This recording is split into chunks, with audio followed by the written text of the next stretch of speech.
What's poppin'?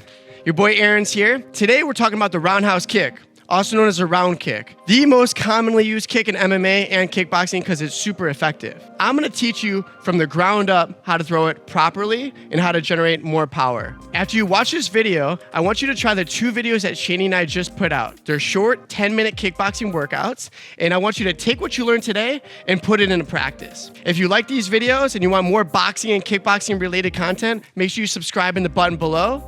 And if you like my shorts, leave a comment too. All right, let's get straight into it. Let's start with the base.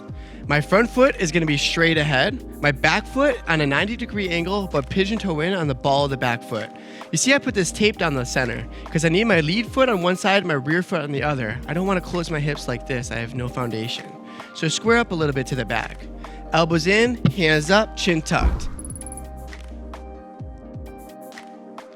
The setup. I'm gonna step across my opponent. I'm stepping across the back. As I push off the back leg, I'm shifting weight into my lead leg, creating a lot of momentum.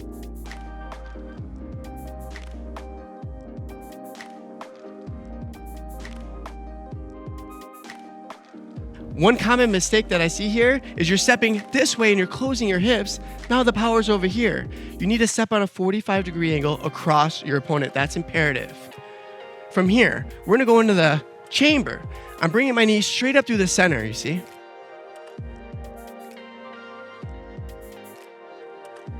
Another common mistake that I see is the chamber is coming out here. That's telegraphing the kick, they see it coming. Also, if you bring your knees straight up, it's a more direct line to your opponent, so it's more efficient. Okay, so I got my stance, I got my setup, and now I got my chamber. I'm bringing my knees straight up and raising up to the ball of my base foot. Now, as I do that, I'm gonna kick, landing with the shin and the top of the foot. Make sure you point your toes, keep your foot plantar flexed so you don't break your toes. From here, as you kick, I'm extending that leg all the way out, and I'm really pivoting on my lead foot. If you watch my base foot here, I'm on the ball of my foot and I'm trying to turn my heel all the way to the back. The more I turn, the more power, the more torque. Now, after you land the kick, can you pull it back to your stance right away? Another common mistake, we kick and then we land here. Well, now we're wide open for a counter shot. So I have to really engage my core and pull it right back to where I started without any in-between steps, okay?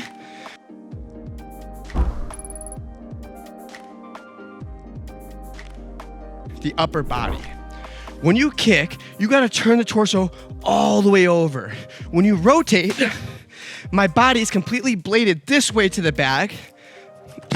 That's called turning your kick over. Common mistake here. When you kick, you don't turn the kick over, you're square, you're not gonna get a lot of power. So make sure you're rotating that body all the way around, pivoting on the base foot, and last but not least, swinging this hand. When I step to get that set up, this hand comes across my face. If you watch my lead hand, it's coming down to create the lane. This hand's across my face. As I kick, I'm swinging palm down. That gives me torque and also helps me counterbalance.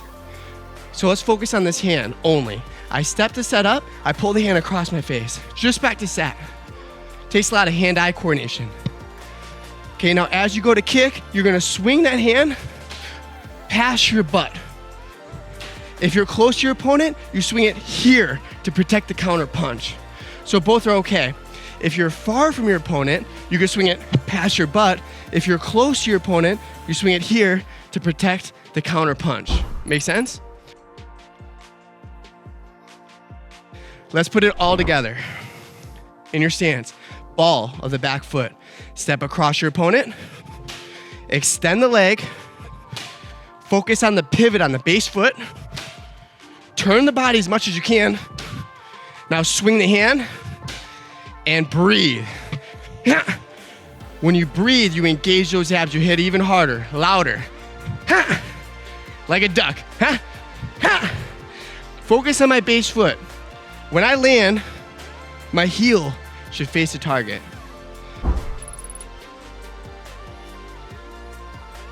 Now let's talk about the lead side. Generally, people have a dominant side and they have a weaker side. Most of the time, that lead leg is your weaker side. So we have to generate some momentum to get power, which brings me to the switch. Now the switch is kind of like a ball change in dance. There's a rhythm to it. It's not switch, both feet hit same time. My lead foot hits, my rear foot follows. Now remember the setup on the other leg, we have to step on a 45-degree angle across the opponent. If I switch and I'm kind of over here, well now I'm not gonna get any power because my hips are closed off. I need to open the hips. So I'm doing that ball change now. If that's too hard, because it takes a long time to master that, you can start with just stepping across your back, okay? 45-degree angle. If you wanna challenge yourself, try to get that switch.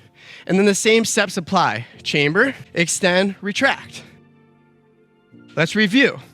I switch, I step on a 45, I bring my knee straight up through the center, I extend, I hit with the shin and the top of the foot, I'm pivoting and turning my body, and then I swing my hand to counterbalance. Last but not least, I gotta do what? Breathe. Ha! Tenacity. Ha! One more, big pivot. Ha! And back. Remember, when you kick, you have to stand tall on the ball of the base foot. Everything's extended. Everything's elongated. So finally, if there's 3 things you can take away from this tutorial, here's what I want you to think about. Stepping on a 45-degree angle across your opponent. The bag splits your legs. 2, make sure you're hitting with the shin on the top of the foot, and make sure you're really pivoting on that base foot.